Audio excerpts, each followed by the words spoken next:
let's all stand. Can we give God the best clap offering that He deserves? Come on. If you agree that He is good, come on. Make some noise for Jesus. Come on.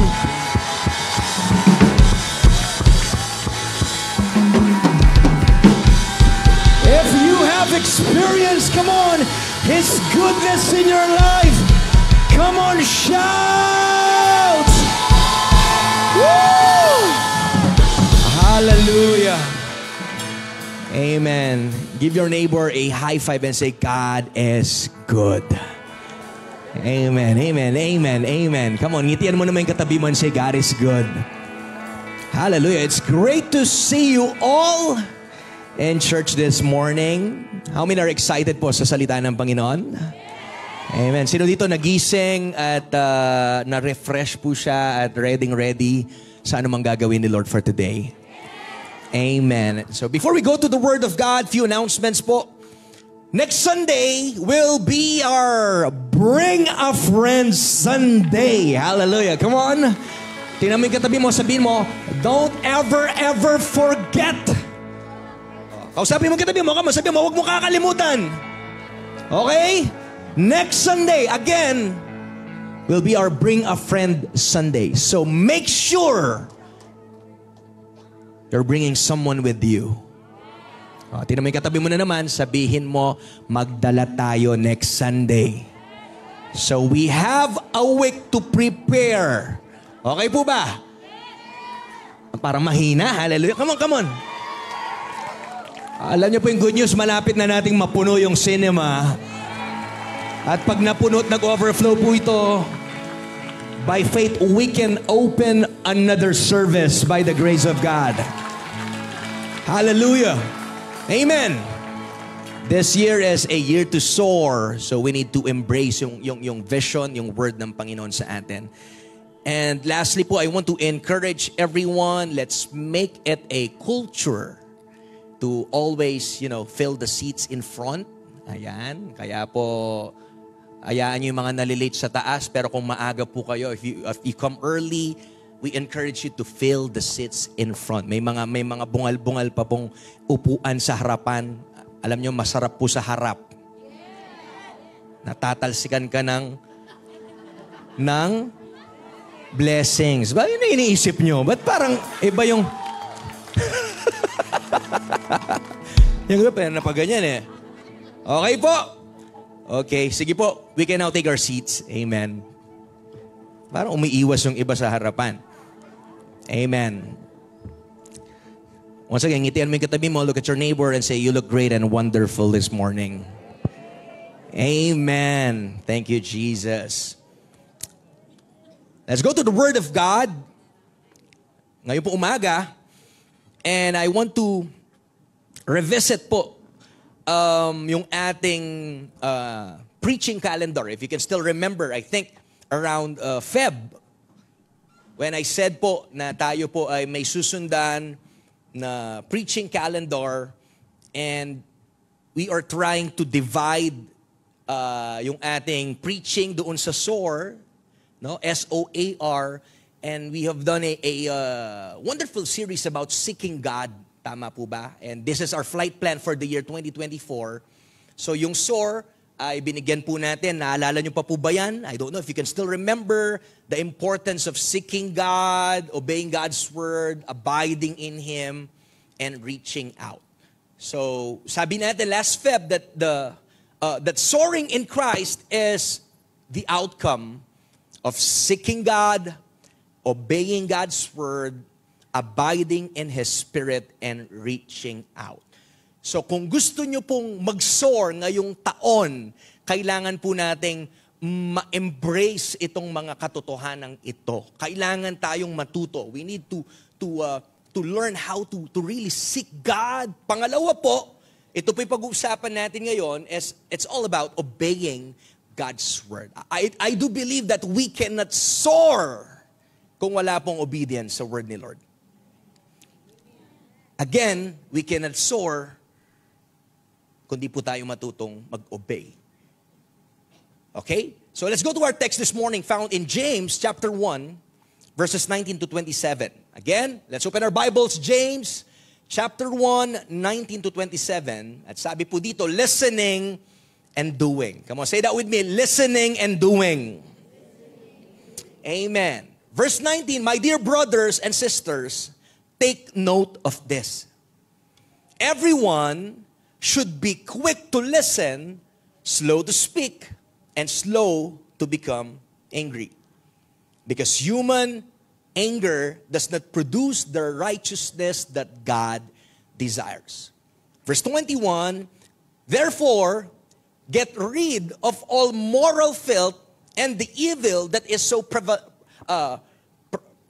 and humbly accept the word planted in you, which can save you. Verse 22, do not merely listen to the word. The Rock City Church, can I hear an amen? Do not merely listen to the word and so deceive yourselves. Do what it says. Again, look at your neighbor. Sabihin mo sa kanya, do what it says. Hallelujah. Anyone who listens to the word, tingnan niyo po to, but does not do what it says. Are you ready? Ano sabi po dyan? Says is like someone who looks at his face in a mirror and after looking at himself goes away and immediately forgets what he looks like. But whoever looks intently, I love that word, intently, into the perfect law that gives freedom and continues in it, not forgetting what they have heard, but doing it. Wow. They will be blessed in what they do. Verse 26, those who consider themselves religious and yet do not keep a tight rein on their tongues deceive themselves, and their religion is worthless. Last verse, religion that God our Father accepts as pure and faultless is this: to look after orphans and widows in their distress and to keep oneself from being polluted by the world. Pinagpala na po yung salita ng Panginoon. And if you're taking down notes this morning, the title of my message is Be Doers of the Word. Come on, say that with me. Be doers of the Word. Those who are joining us online, type that in the chat. Be doers of the Word. Amen po ba? So first, I want to establish the importance of the Word of God. Ang tanong, bakit po ba mahalaga ang Word of God? Sabi po natin, Word of God. Salita ito ng Diyos. Why is it important? Because this is the Word of God. Hindi po ito salita ng sino mang importanteng tao. Hello? This is not just merely a collection of sayings or ano man po, parables or sino mang tao, but salita po mismo ito ng Diyos, kaya po ito mahalaga. 2 Timothy 3:16, it says here, all Scripture, come on, say that with me, all Scripture. Pag sinabing all Scripture, lahat po ng nasa Biblia, lahat ng nasa Bible, Old Testament, New Testament, all of it is God-breathed. From the Greek word theonoustos. And is useful for what? Teaching, rebuking, correcting, and training in righteousness. So yung nagsulat po ng Bible, it is written, yes, ng mga disciples ni Jesus, tao po sila, but sabi doon, they are what? Inspired by God. Hiningahan po ng Panginoon. Hindi lang basta tao, inspired, guided ng Panginoon nung sinulat po nila ang salita ng Diyos. I can safely say that all Scripture is perfect. And so it is profitable for many areas of life. Nabanggit kanina for teaching, rebuking, correcting, and training in righteousness. Amen. Gising pa po ba tayo? Again, why is it important? No? Bakit po mahalaga ang Word of God. Alam niyo po ba sa buong service, yung flow po ng ating service, the preaching of the Word of God is the part where God will speak to us. Ulitin ko po, gisingin mo yung katabi mo kung inaantok kasi medyo masarap yung panahon ngayon. Medyo cloudy. O, gisingin mo yung katabi mo. Come on. Make sure your neighbor, your seatmates are awake. Come on. Hallelujah. Gising na po ba? Ito pong parte, makinig, itong preaching, ito yung parte hindi mo dapat tinutulugan. Kung matutulog ka na lang, sa bahay na lang, wag dito. Hello? Ulitin ko po, sa buong part ng service natin, this is the point where we get to hear what the Lord is trying to say to us, His church. So kaya po, kung ang Diyos ay magsasalita, if the Lord will speak to us, then what kind of attitude yung dapat dala-dala mo? Kung ito ay salita ng Diyos at ang Diyos ay mangungusap sa atin ngayong part ng programang ito, ano po dapat yung attitude natin? Hello? Kung ang Panginoon ay magsasalita, then dapat po lahat ng atensyon natin nasa Panginoon. I hope and pray sa preaching part natin, all eyes, all ears, all of our heart, lahat po tayo nakatuon sa kanyang mga salita. That's why I want to encourage everyone, dapat mabago yung attitude natin. We should have the right attitude, especially when it is time to preach the Word of God. We should have the right attitude. Nanggigigil ako kasi importante ito eh. Hello? My dear brothers and sisters, we should not take this lightly. Hello? Na kung kailan Word of God, dun palabas-labas ka. Wala naman po sanang gano'n. Siyempre, ayaw ko na magkasakit kang pinipigilan mo yung ihi mo. Okay po. Kung naiihi ka na talaga, okay. Pero sana yung Word of God, let's give proper respect and honor sa Word of God. Hindi yun yung time na para maglabas-labas ka. Hindi yung time ng CR ka, ng CR na tinitingnan mo lagi yung sarili mo. Yung Word of God, wag po sana yung time na yon, dun ka pa inaantok. Ang daming time. Ba't di sa bahay? Ba't sa church? Hello? Wag sana po magkaroon ka ng attitude kung kailan Word of God. Alam mo yon, dun pa lang sa gesture mo, sa pag-upo mo, makikita na kung meron kang pakialam sa salita ng Panginoon. O, tingnan mo yung katabi mo, dapat maayos yung upo niya, hindi niya nakaganyan. Dapat, nakasandal ka, and you want to lean in sa word ni Lord. Ayaw mong may malampasan ka. This is not the time na, alam mo yon, mag-check ng cellphone mo. Amen.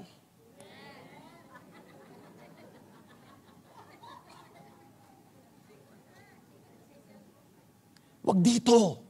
Pwede bang balik natin yung fear of the Lord? Pwede bang itaas natin yung respeto natin when it comes to Word of God? Come on, Come on. Hello? We should have the right attitude. Bato-bato sa langit ang tamaan, magbago. Here's the thing. We come to church and we listen to preachers with the purpose of only listening and learning. Ulitin ko po, we come to church, we listen to preachers, to pastors with the purpose of only listening and learning. I'm here to tell you, church, hindi lang po ito ang nais ng Diyos sa bawat isa po sa atin. Not just to listen and learn. Not just that. Kasi kung listening and learning alone lang po ay nakakapagpabago, sana lahat kayo na bago na. If listening alone can change life, then I hope everyone in this room, they have a transformed life. But no, It is not listening. It's not just learning alone that has the power to change life, to transform lives. Hello? It is in our response to the Word of God. Nandoon siya sa pagsunod at paggawa. In our obedience, and after hearing the Word, you need to act on it. That's why we shouldn't substitute hearing and learning for obeying God. Ulitin ko po, huwag niyong palitan yung pagsunod at paggawa doon sa pakikinig lamang. Hello? God, come on church, God is not content with listeners. He wants doers. Yung tinitingnan ni Lord sa atin dito, hindi yung tagapakinig lang. Hello? He wants doers. He wants us to absorb His message and be changed by it. Tama po ba? Let's try to look at the passage carefully. We'll try to break it verse by verse. First, again, in James 1:19, my dear brothers and sisters, take note of this. Everyone should be quick to listen, slow to speak, and slow to become angry. If you will try to look at the context po ng James chapter 1, ma-appreciate mo yung salita ng Panginoon. The opening passage po of James instructed believers to maintain trust in God even during hard times. If you will try to open your Bibles, James chapter 1, verses 2 to 4, consider it, my brothers and sisters, consider it pure joy when you face trials of many kinds. Una pa lang, nabungad pa lang ni James. Sabi niya, pag nakaharap kayo ng problema, sabi niya, consider mo yan pure joy. Ay, grabe. Doon pa lang parang, trials of many kinds, then pure joy. Kasi sabi niya, dahil alam mo na yung test, na natetest yung faith mo, at yung testing ng faith mo, nagbubungay ng perseverance, sabi po ni James. Tama po ba? Trials are how God strengthens our faith. And this raises the question of what it means to remain faithful to God, to continue to trust Him even when the trials of life come our way. Doon pa lang po, merong gusto nang ipakita si James na dapat yung ating pagtitiwala sa Panginoon ay malalim, na kahit dumaan ka sa problema, patuloy ka pa rin magtitiwala sa Panginoon. Come on, palakpakan po natin si Lord. Come on.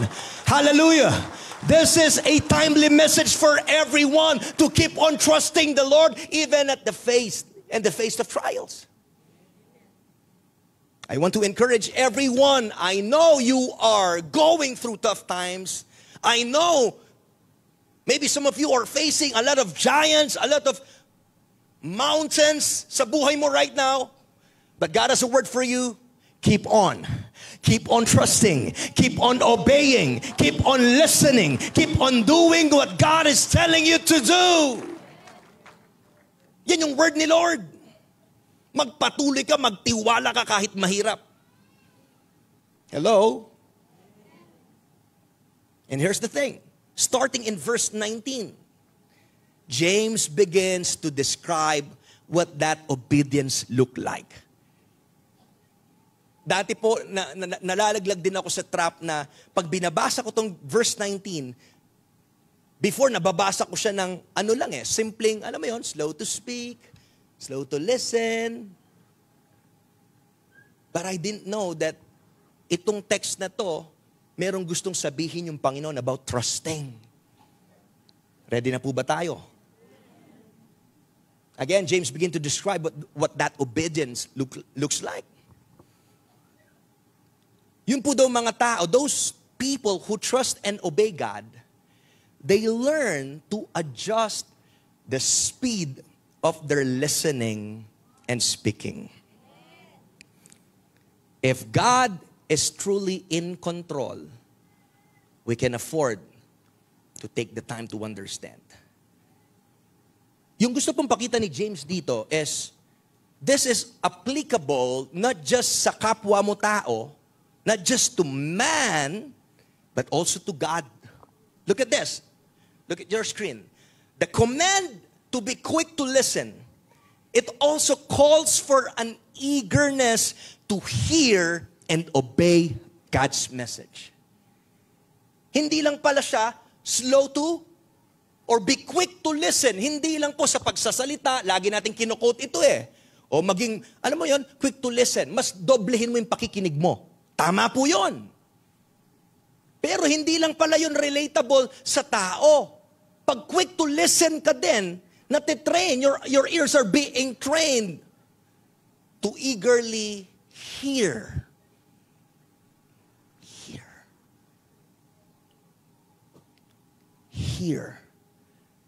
Sana po ganun din tayo maging mabilis yung ating tenga. Let us incline our ears to what the Lord is trying to say to us. Kung anong mensahe niya. Next one, the appeal to be slow to speak demands silence until we have understood and applied the message. Tayo minsan, mabilis tayong mag-rush, mag-jump into conclusion. Tama po ba? Yung kabaliktaran ng slow to speak. You are, what? Madali kang mag-jump, madali kang magsalita. At pag ganun po, ano nangyayari? Mas nauuna na yung pagsasalita mo, hindi mo pa naman naiintindihan din yung sinasabi ng Panginoon. Inuunahan mo na, yun minsan. Nauunahan mo na. Hindi lang yung kausap mo, pero nauunahan mo na rin ang Panginoon dahil hindi mo pa naman naiintindihan yung sinasabi niya. Nagsasalita ka na agad. May instruction si Lord sa'yo. And marami ka ng pasakalye at marami ka ng no's and buts sa Panginoon without first understanding what He's trying to tell you. And lastly, the challenge to be slow to become angry warns against hostile, bitter feelings. Tinan mo to, bakit po tayo pinapag-slow down at dapat kontrolin pala natin ang ating anger?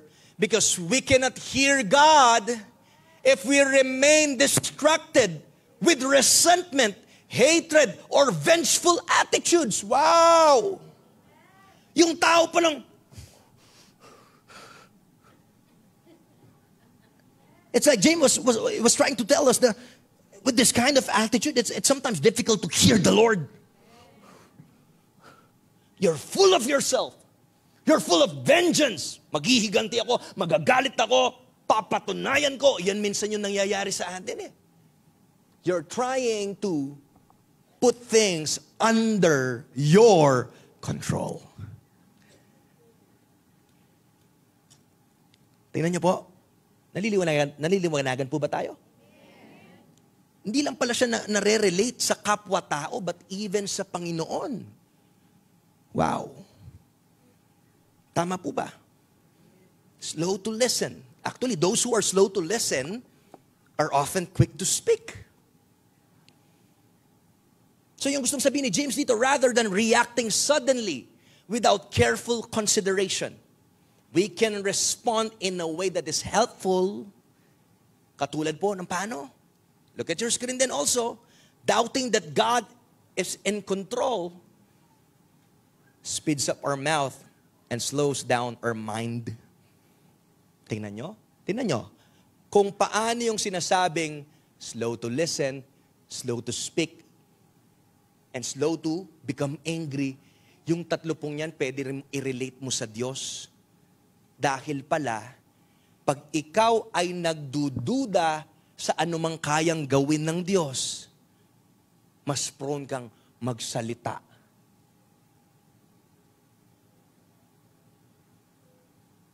And it slows down yung mind mo. Are we getting this? Grabe, no? Pati pala yung pagtitiwala kay Lord, nagre-reflect sa paano ka mag-isip at paano ka magsalita. Hello? Kaya po bilang believers daw, as believers, we shouldn't be obsessed with ensuring that we are heard and misunderstood. And understood in order to get what we want. Bilang mananampalataya, Huwag mong masyadong gusto mong siguraduhin na dapat nakikita ka, naiintindihan ka para lang makuha mo yung gusto mo. Kasi pag hindi mo naman nakuha yung gusto mo, doon naman lalabas yung pangatlo, magiging magagalitin ka na. At pag nagagalit ka, ayun na naman, binibigay mo na naman yung control sa sarili mo. Wala ka na naman pagtitiwala kay Lord at sa anong kaya niyang gawin. Nandiyan po ba tayo? In fact, to refuse to let anger control us is itself an act of faith.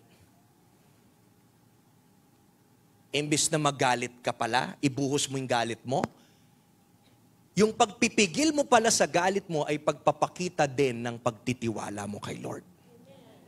Wow, palakpakan niya po natin yung Panginoon. Are you getting that? Again, yung pagpipigil mo sa galit mo, pagpapakita din pala nakilala mong Panginoon. That He is in control, that He loves us, and that He is good. Kaya ini-encourage po tayo ni James dito na matuto tayong kontrolin ang ating anger. James 1:20. Because human anger does not produce the righteousness that God desires. Again, sinasabi na naman po ni James po dito, human anger does not produce the righteousness that God desires. Bakit sinasabi ni James that as God's children, we should learn how to control our anger, to slow it down, to keep it in check? Why? The bottom line is this: anger doesn't work. Tingnan mo na maayos yung katabi mo. Meron ka bang naalala nung nagalit ka, nag-work yung galit mo? Maybe for that moment na nung nagalit ka, medyo sumunod siya. Or nung nagalit ka, napikon ka, medyo natakot siya sa'yo. Or what? Tama? Pwede po that moment, mukhang nag-work naman. Pero sa totoo po, hindi po talaga nag-work ang anger. Practically speaking, anger is an ineffective tool, look at this, for contributing to the righteousness of God. Balikan natin yung text. Human anger does not produce the righteousness that God desires. So again, anger is an ineffective tool for contributing to the righteousness of God. The world tells us that anger, pag nagagalit ka, pwede, you can manipulate. Tama po ba? Or intimidate yung tao sa paligid mo. But look at your screen. It says here, anger gives us the feeling that we are in control of the people in our lives, even making ourselves feel better for a few moments. Diba? Pag magagalitin ka, gusto mong pakita, ako yung boss dito, ako yung siga dito, pakinggan mo ako, sumunod ka sa akin. Ba? Nakaka-intimidate. Nagpapakita ng you want to be in control. Even making yourself, sabi dyan, yourself feel better. Hello? Alam niyo po ba, even in a non-spiritual perspective, this comes with a high price. At a high price, pag tayo po'y nagagalit, we lose our integrity. We lose the trust of others. And also our self-control when we live in anger. Tama po ba? Tingnan mo yung katabi mo, gising pa ba yan? Pastor, bumait na. Tulog na. Look at your neighbor. Make sure they're not sleeping. Hello?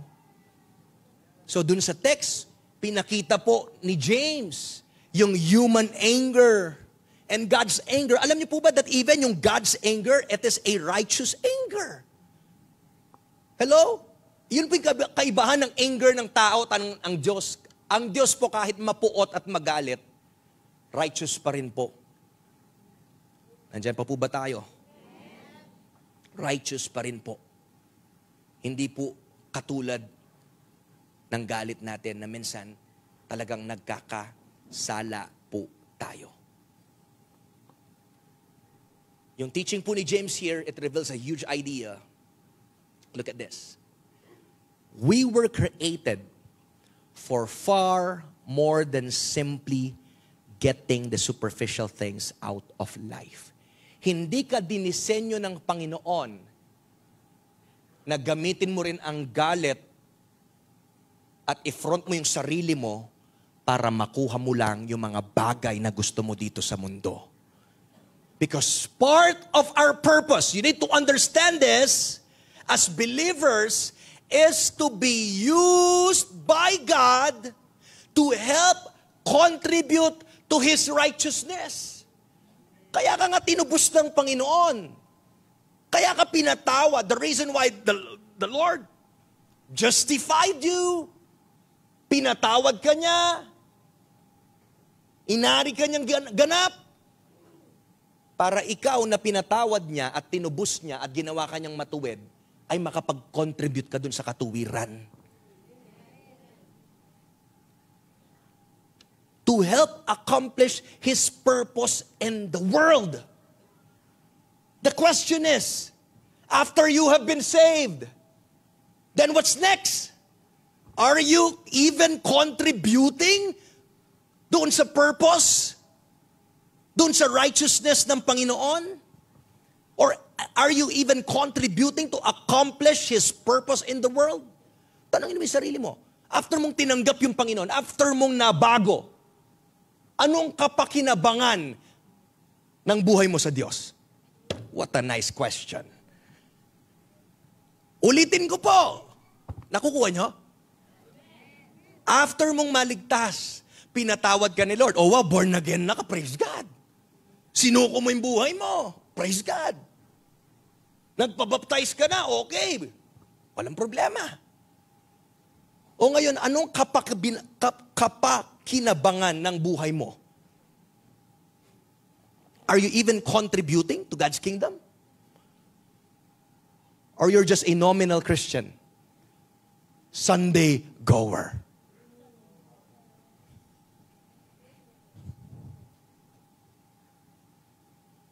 I love you enough to say this.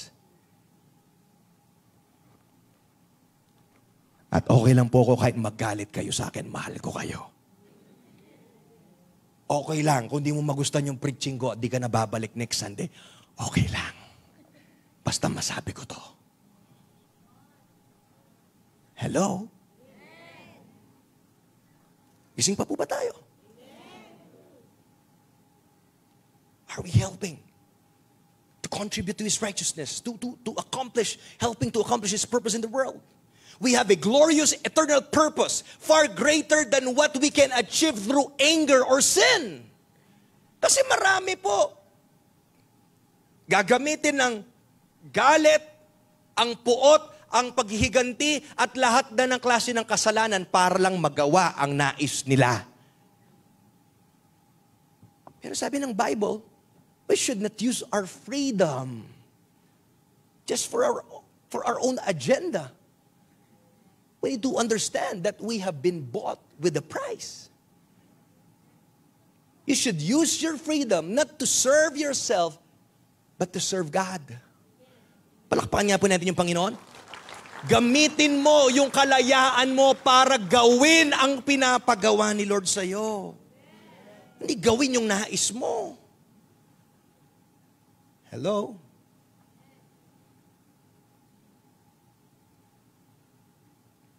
Gising pa po ba tayo?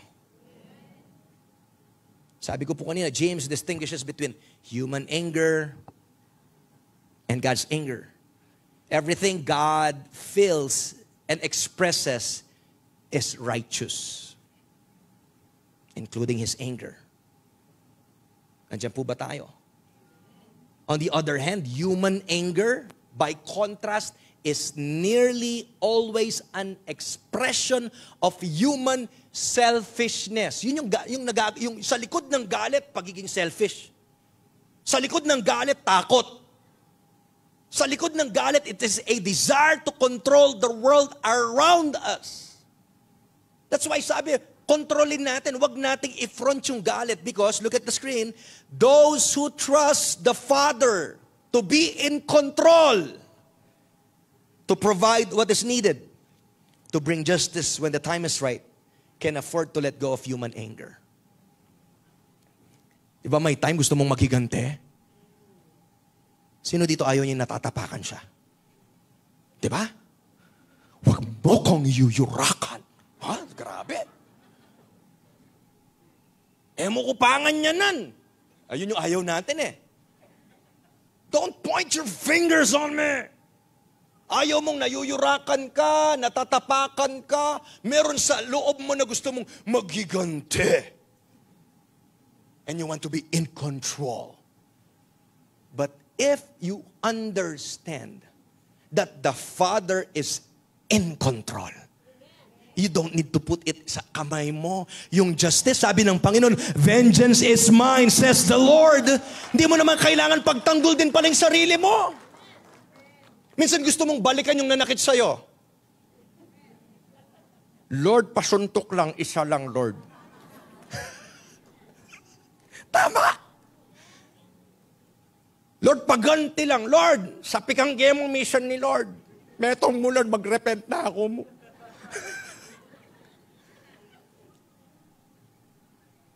But if you understand that God is in control and that He sees what is going on and that He cares for you, then you can afford to let go of anger.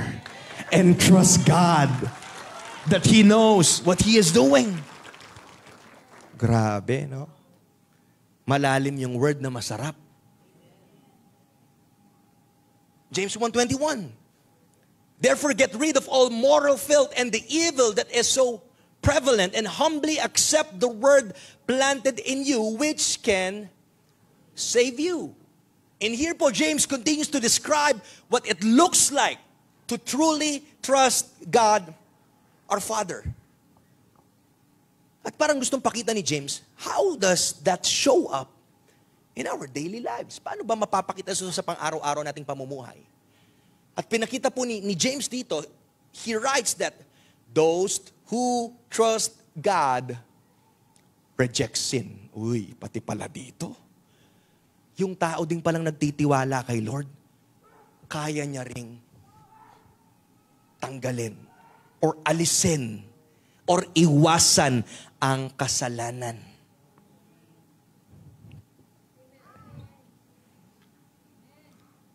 What is sin? Sin is what happens when we choose to serve ourselves first. Yun ang sin eh. Ulitin ko po, ang kasalanan ay ano? Pag pinili mong unahing paglingkuran yung sarili mo above all. Tama po ba? Pero here's the question. If God perfectly provides, then what do we need? What do we need seed for? Kanina po while driving, nire-rehearse ko yung word. Even the things sa paligid mo, sin, temptation, pleasures, everything. If you know that God is good, why do we need to succumb to certain sin, temptations, or pleasures na gustong-gusto ng flesh mo kung alam mo naman that God can give you more pleasures? Yun eh. Yun yung realization ko kanina, sabi ko, pinipili natin yung panandali ang kasiyahan kesa sa pangmatagalang kagalakan na pwedeng ibigay ng Panginoon. Sometimes we're like fools embracing those, alam mo yun, pleasures. Sabi ng Bible, in His presence, there is fullness of joy. In His right hand, there are pleasures forevermore. Nakita niyo po? So bakit, makinig, lahat ng mata dito, sana po nagigets nyo to. Bakit ka pa tatakbo sa anumang kasalanan? Bakit tatakbo ka pa sa iba't ibang bagay kung alam mo naman yung mga bagay na hinahanap mo, kaya naman i-provide ng Panginoon sa'yo? If God can fully provide it for you, then why run to those temptations? Why run to those certain sins? He can give you joy. He can give you life. Palakpakan niya po natin yung Panginoon. Wow! Tama po ba? Sana po naintindihan po natin to. At sabi po again, dun sa text natin, therefore get rid of all moral filth. Yung nature kasi ng sin, nandito sa katawan natin eh. Tama? Kaya nga, we need to renew our minds daily. There is this inner battle of our flesh and the spirit. But we need to renew our minds so that we can understand that God is good. I trust you, God. You can provide for this. Hello? And he writes that we should, look at this, in humility, accept the word planted in us. The question is, how should we receive the word of God? We should receive the word of God with humility. The Rock City Church, I want to pause for a while and ask you, how are you receiving the word of God? Are you even preparing yourself as you go to church? Hello? Piniprepare mo ba? Di naman tinitingnan ni Lord dito yung kasuotan mo, yung bihis mo. He is looking at your heart. Tinitingnan niya yung puso mo. So we need to understand, I need to be prepared. I need to prepare my vessel. Yung puso ko, kailangan ihanda ko para sumalo sa gagawin ni Lord ngayon. Kaya I hope and pray, Sabado pa lang, naka-ready ka na. Hindi ka gigising, minsan wala ka pa sa mood, papunta ka pa sa church, mag-visit-visit ka pa. Eh, may man ni-ready yung sarili mo eh. You're not even preparing yourself to meet with the King. You're not even preparing your heart to receive what God has in store for you for that day. No wonder you came in, expected nothing, and you came out as if nothing has happened. Yun ang problema. Kung ganyan ka lang ng cycle, you are just being religious.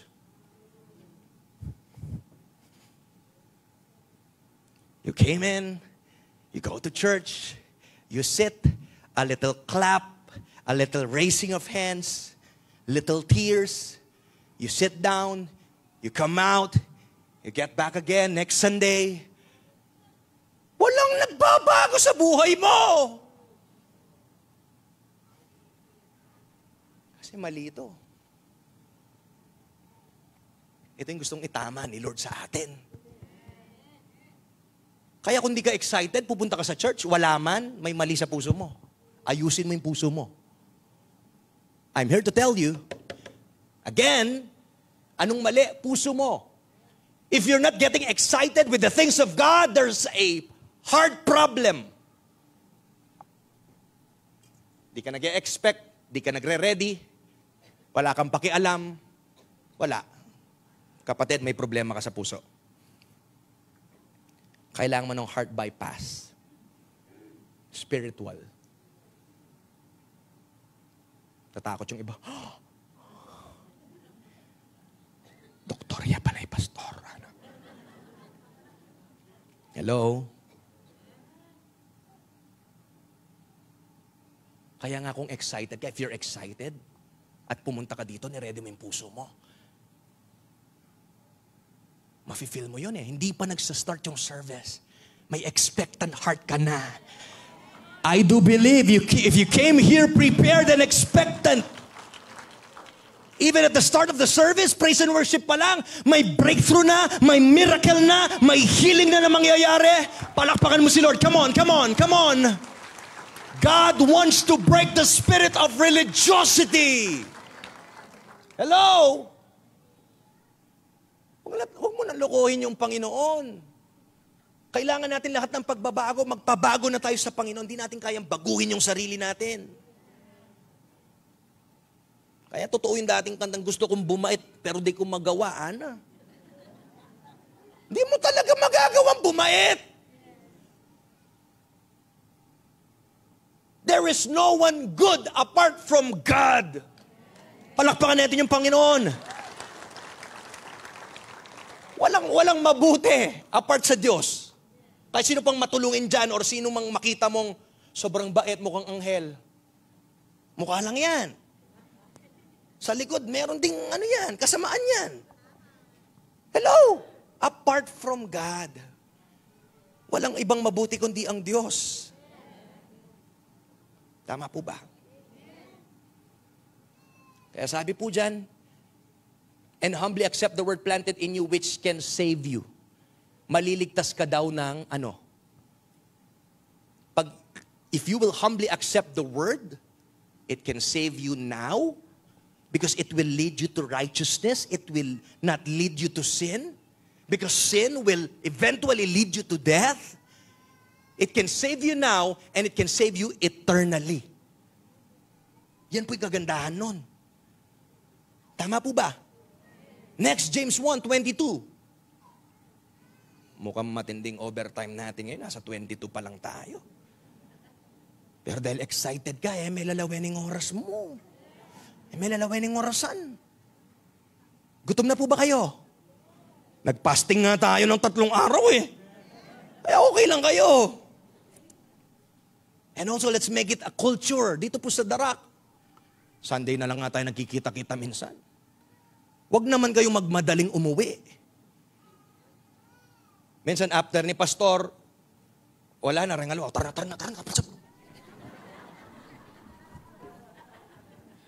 Kala mo naman 2,000 tayong lalabas dito na wala kang oras, maiipit ka, matatraffic ka. Kababa mo, kainan na. Let's make it a culture. You stay. You want to lean in. Wala kang gustong malampasan. Madalang lang naman mag-overtime si pastor. Ayaw mo bang makasalamuhay mga kasama mo? Mga kapatid mo kay Kristo? Diba? Palakpakan natin si Lord. Come on. Let's make it a culture. I hope you come early, you will come early. And also, tapusin mo yung service.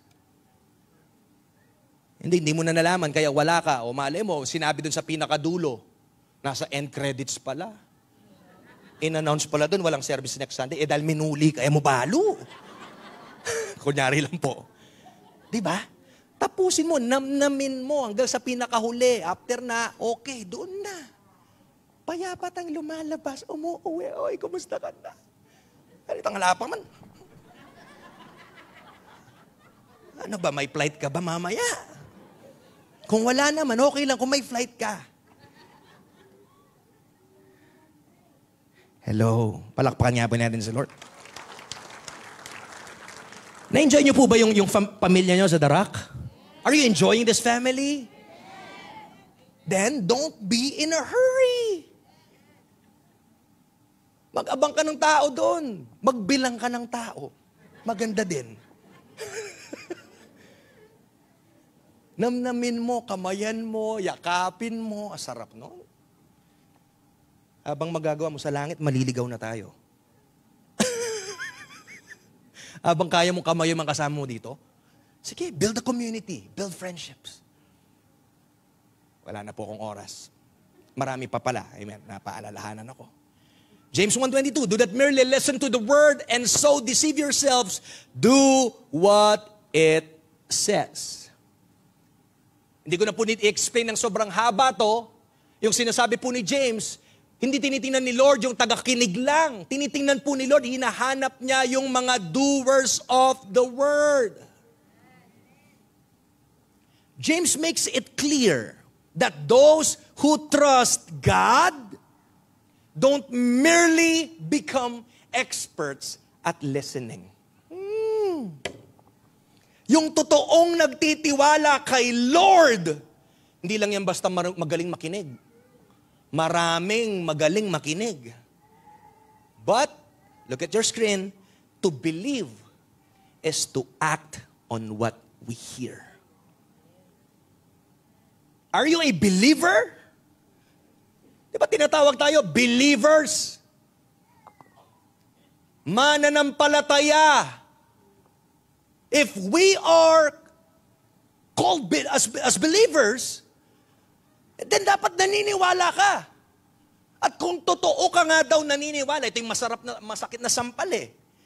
Kung totoo kang naniniwala, you will act on what you hear. Hindi tinitingnan ni Lord, pinanlarantinan mo, Ana. Amen. There are a lot of Christians, they're good in making this, in doing this. Amen. Hallelujah. Amen. I receive. Amen. Puro amen. Pero lalabas, di naman ina-apply ang word.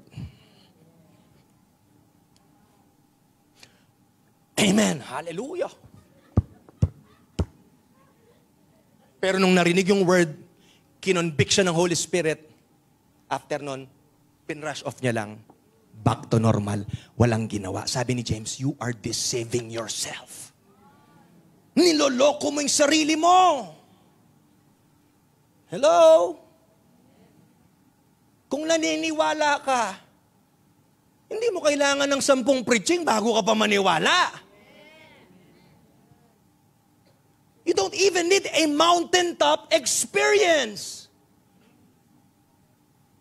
I hope and pray dito punta sa atin sa The Rock. We're quick to believe. We need to have this childlike faith. Kaya mahirap po pag may childlike faith. Yung anak ko po dapat dadalhin ko nung isang araw. Sa McDo, sabi ko, sige, dahil mahilig siyang what do you call this? Pretend play. Sige, papasok kita sa McDo, magkikidi crew ka. Excited siya. Kasi ginagawa niya sa amin, Daddy, what's your order? Ano eh?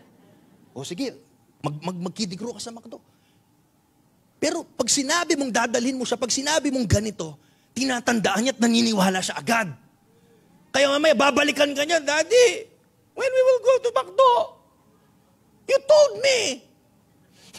Hanap pa kanta. Ana? Sinabi mo. Meron siyang childlike faith. Ilan po sa atin dito may childlike faith? Baka kailangan ng pabagbag yung puso mo kay Lord. Kasi hindi na marunong maniwala. Pause for a while. Assess your hearts. Do you still have a childlike faith?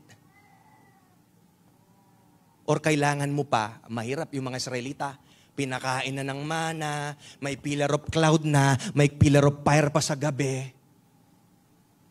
No, parang kasyas buntok. Kalupa na yung siping mo.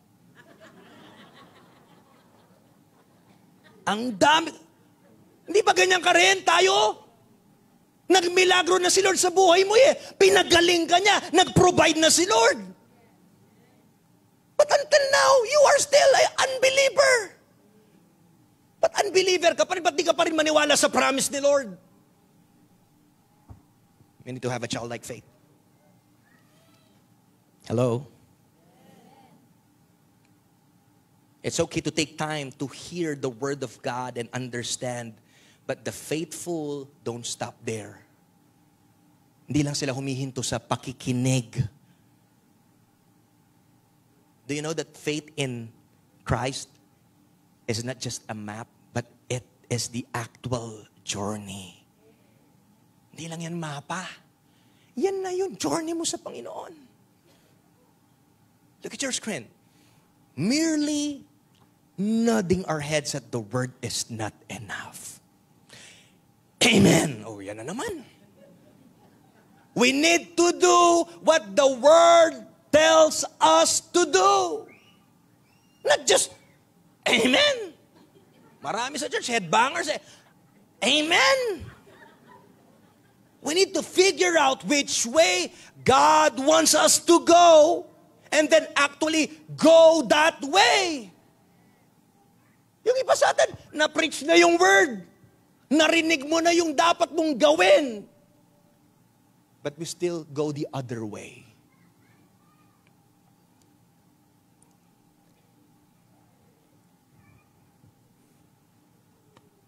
And minsan nag-iisip ka, bakit hindi ka napagpapala?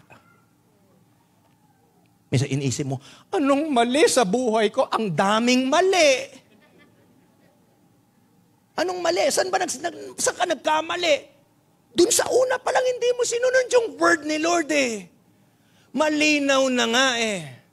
Aren't you glad that now we have a Bible, a written word of God where we can rely on? You don't need to wonder. Hindi ka ba natutuwa nun? Di mo kailangan kapain yung plano ni Lord? No, ka rin niya kaya pagawa ng Lord ka ako, Kenny? Lord, where can I know your will? Sa billboard ba? We got it all for you? Or just do it? Saan mo ba hinahanap yung will ni Lord? Di ka ba natutuwa sa panahon natin ngayon, nandyan yung salita ni Lord, bubuksan mo na lang, i-reveal ni Lord sa'yo. Saan ka pa pumupunta? Tas meron ka pang Darak City Church, meron ka pang pamilya. Binabasa mo na yung word, pinipreach pa sa'yo pag Sunday. Naririnig mo pa, nare-receive mo pa. O sinong inihintay mong mag-preach dito? Si Lord mismo? Para maniwala ka? Huwag kang maging katulad ni Doubting Thomas. Lord, alam ko na orang gamat mo. Ano pa Di ako maniniwala. Pag nakapako yung butas sa kamay, maniniwala na ako. Don't be like Doubting Thomas. A person with a childlike faith should be quick to believe. Pag sinabi ng Panginoon, maniwala ka agad. We need to figure out which way God wants us to go and then actually go that way. Simple lang po yung Bible. If we demonstrate that we don't truly trust the Father. Simple po. Dahil yung magsasabi kung nagtitiwala ka, hindi yung salita mo. Opo, naniniwala po ako. Amen. Hindi ito Hindi itong pag... Yung magsasabing totoong naniniwala ka, yung bunga, yung pagsunod mo sa salita ng Panginoon. Nandiyan po ba tayo? Church, look at this. That's why we should obey the commands of Scripture without delay. Tingnan mo yung katabi mo, ngitian mo, sabihin mo, without delay.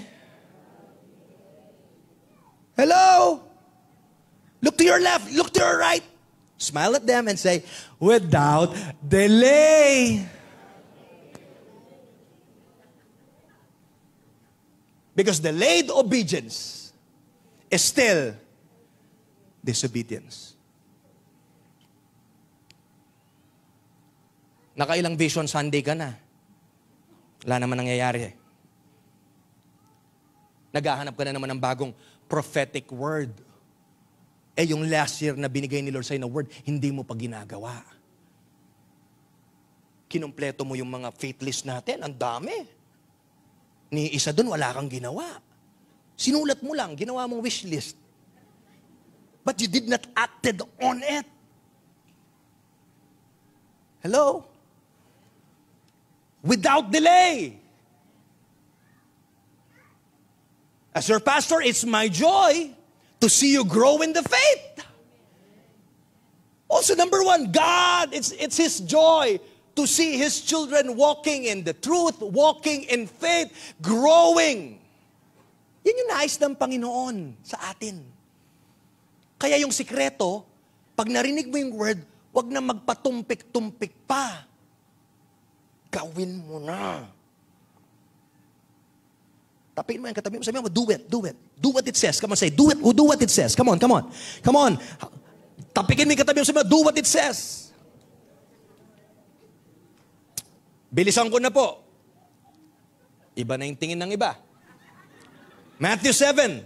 Jesus warned against this error. Matthew 7, 21 to 27. Not everyone, ito yung nakakatakot. Not everyone who says to me, Lord, Lord, will enter the kingdom of heaven. But only, may only eh. Hindi daw lahat na nagsasabing, Lord, Lord. Hindi lahat na nagsasabing, uy, taga-Darak City Church ako. Nanong? Lord, nagsuserve ako, Lord. Di ba? Nakikita mo ako, Lord. Nandun ako sa pintuan. But only the one who does the will of my Father who is in heaven. Many will say to me on that day, Lord, Lord, did we not prophesy in your name and in your name drive out demons and in your name perform many miracles? Then I will tell them plainly, I never knew you. Away from me, you evildoers. Ito po yung pinakamasakit. All this time, akala mo ligtas ka? Sa lahat ng pagtatas mo ng kamay, sa lahat ng pagsisimba mo, bandang huli pala, hindi ka ligtas. Ilan pang ganitong klaseng preaching ang gusto mong marinig bago ka matauhan? Ilan pa? O gusto niyo si Stephen Pertic pa yung pupunta dito? Sino pang pastor na gusto niyo? Wala yan sa pastor. Nasa bilis mong maniwala yan. Hindi sa preacher or what? Therefore, everyone who hears these words of mine and put them into practice, is like a wise man who built his house on the rock. City Church. No, joke lang. Kidding aside. The rain came down, the streams rose, and the winds blew and beat against that house. Yet it did not fall because it had its foundation on the rock. Yun yung blessing. Akala mo walang kwenta lahat ng pag-iyak mo, pagsuko mo kay Lord, pagsunod mo sa word niya kahit mahirap, may bunga yan. Pag dumating ang bagyo, hindi magugunaw, hindi mawawasak because you are built on a solid rock. And His name is Jesus Christ. But everyone who hears these words of mine and does not put them into practice is like a foolish man who built his house on sand. The rain came down, the streams rose, and the winds blew and beat against that house. And it fell with a great crash. Wag po sana tayong maging ganon. Tama po ba? Bilisan ko na po, 23 to 25, anyone who listens to the word but does not do what it says is like someone who looks at his face in a mirror. Naintindihan nyo na po lahat yan. And after looking at himself, goes away and immediately forgets what he looks like. Sino dito, nagsalamin ka, ngumiti ka, may nakita kang tinga, nginitian mo rin sarili mo, umalis ka, wala kang ginawa. Nagsalamin ka pa. Yun yung point ni James. Di ba nakakatawa? Tama. Ganyan tayo minsan. Tiningnan mo, nakita mo yung katotohanan sa word ni Lord, pero walang nangyari. Merely looking is not enough. We must retain what we see and we must act on what we see. Look at this, church. Those who believe the word of God demonstrate their trust in God by obeying Him. Anong labanan talaga dito? Hindi padamihan ng pagsisimba. Padamihan ng alam mo yon, mas busy ako sa church, marami na akong beses nagsimba. Hindi po yun eh. Nasa pagsunod. Amen po ba? Those who believe the word of God demonstrate their trust in God by obeying Him. Those who don't obey prove that they don't really trust Him. Napakasimple po ng word, ganun lang. Tama po. Ginamit po yung 4 na verbs dito to picture the response of obedient listeners to God's message. First, look at this. Obedient people look intently into the perfect law that gives freedom. Sabi ko nga kanina, I love that word, intently. Alam mo yon, mainam mong pinapakatingnan. Kung paano mo tiningnan yung sarili mo, ayun yung salamin, lumapit ka pa, amo pa yan. Pinakatingnan mo pa eh. Yun po. This describes someone who gazes at God's message with a desire to learn. I hope and pray tayo po sa Darak City Church whenever we come here and listen to God's word, meron kang ganong intentionality. Nakaganyan ka, oh. Lord, bukas ang puso ko. Sabihin mo yung nais mo. Gawin mo yung nais mong gawin. Second, obedient people continued to do what God said. They put God's word into practice and follow through with commitment. Commitment. Hello? Commitment. Sabi nga ni Rick Warren, yung difference daw po ng attenders, the difference of attenders to members is the word commitment.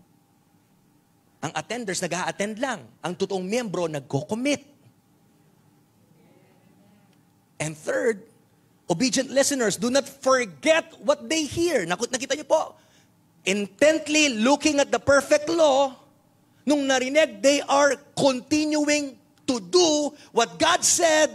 The third po na verb, obedient listeners, do not forget what they hear. Ginagawa na nila, hindi pa nila kinakalimutan para hindi sila magkasala. Spiritual amnesia never conquers their minds. And fourth, obedient listeners do what God's message instructs them to do. So yung apat pong yan binanggit doon sa text natin. So good listening, endurance, clear memory, and obedience characterize committed Christians. Tanungin mo yung sarili mo, meron ka ba niyan? Meron ka bang, are you a good listener? Do you have that kind of endurance, clear memory, and obedience? And lastly, verses 26 to 27, those who consider themselves religious and yet do not keep a tight rein on their tongues deceive themselves, and their religion is worthless. Religion that God our Father accepts as pure and faultless is this, to look after orphans and widows in their distress and to keep oneself from being polluted by the world. In short po, our faith is, sinabing, worthless if our words and actions do not line up. Wala daw kwenta ang ating pinapaniwalaan kung ang lumalabas sa ating bibig at ang ating gawa ay hindi isa. No wonder nakakalungkot na nasasabi ng ibang tao sa mga Kristiyano, siya nga laging nasa church pero ganyan yung ugali. Paano ako sasama? Matagal na sa church yan. Babad sa church yan. Pero same pa rin siya. Hindi ako, walang dating sa akin. Sana po hindi ganyan yung masabi nila sa atin. Sana po kabaliktaran. So James level 2 accusations po at the person who practice outward religion. Huwag lang panlabas. Una, he deceives himself. And second, his religion is worthless. Wala pong kwenta kung hindi po isa ang lumalabas dito at ang ating paggawa. Kunwari po, lastly, tayo ay Kristiyano. Paano tayo sa ibang tao? Mabuti ka lang ba sa mabuti sa'yo? O paano po yung ibang taong mabababa? Ilan po sa atin pumapasok ng SM at binabati mo yung mga guard. Good morning, kuya. Do you do that? Simula ngayon, gawin nyo. Mga tao dyan, nagwawalis dyan. Pakita mo, may pinagbago, may pagbabago eh. At makita nila, anong meron sa taong to? Wala nga pumapansin sa akin dito, pero itong mga taong to, pinapansin ako. Kasi naranasan mo yung grace ni Lord, ina-extend mo sa kanila. I don't have any time na po. As I end, I want to have this illustration. Look at this. Imagine you're living on a vacation for a long amount of time. Magbabakasyon ka. And you find someone to look over your house and leave specific instructions on how to take care of the house. Aalis ka, ngayon nakahanap ka ng magbabantay sa bahay mo at maglilinis. At nagbigay ka ng specific instruction kung paano lilinisin ang bahay. And then, suppose, you return home and find the house dirty. Yung mga damo, napakatataas na. Sobrang dumi. Anong itatanong mo kabalik mo? Binasa mo ba yung sinabi ko sa'yo? Have you read the instructions? What if the person will tell you, "Oh yes, boss! Actually, we enjoyed reading your instructions. We even memorized what you said! And everything on that, ginawa ko, boss!" Matutuwa ka ba? Matutuwa ka? If they just read it and they just memorized it but they did not do it, matutuwa ka? No. Binasa mo, minemorize mo, pero di mo ginawa, magagalit ka pa nga eh. Tama po ba? Christians make the same mistake in their spiritual lives. That's why as I end, James calls us to respond to God's command with obedience. Palakpakan po natin si Lord. Sumunod po tayo. Napakasimple lang po ng word natin. Simple pero sobrang haba. Para lang mapaintindi ko sa inyo. God is looking not just for listeners and learners. He's looking for doers of the Word of God. Can I invite everyone to please stand right now? Disobedience demands endurance in trial, resistance to temptation, and a reverent submission to God's commandments. Thank you, Jesus. Let's all bow our heads as we pray. Lord, we just want to thank you, God, for your living word. We honor you, God, and we appreciate what we just heard this morning. And I pray that we will be able to apply your word, that we will not just stay as listeners and learners, but Lord, we will apply it sa aming mga buhay. We want to see the fruit of it. We understand that wisdom is found in the application, oh God, of what we heard. So I pray, Lord, make us wise, make us discerning, and I pray that this family will grow in their knowledge of who you are in their lives. Thank you, Jesus. For those who are newcomers, I want to take this time to invite you. If you haven't sure, if you have already surrendered your life to Jesus, para po sa mga bago, gusto ko po kayong bigyan ng chance ngayon na maipanalangin ko po kayo.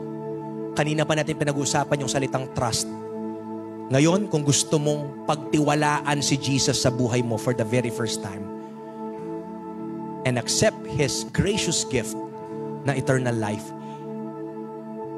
pwede po ba tayong habang nakayuko po lahat at nakapikit, if you want to surrender your life to Jesus and trust Him as your Lord and personal Savior, taas mo yung kamay mo right now at sumunod ka sa panalangin na to. Panginoong Diyos, salamat po sa mensahe na narinig ko ngayong umaga. Panginoon, ngayong araw ding ito, gusto kong magtiwala sa iyong mga salita at isuko ang aking buhay. Ngayong araw na ito, ikaw na nga po ang maging Diyos at sariling tagapagligtas ng aking buhay. Maghari ka ngayon bukas at magpakailan paman, at tulungan niyo po ako na maisapamuhay ko ang lahat ng utos mo simula sa araw na ito. Amen at amen. Ako na lang mananalangin. Thank you, Lord, for your wonderful word. I pray that we will all be obedient sons and daughters in Jesus' name. Amen and amen. Palakpakan po natin si Lord.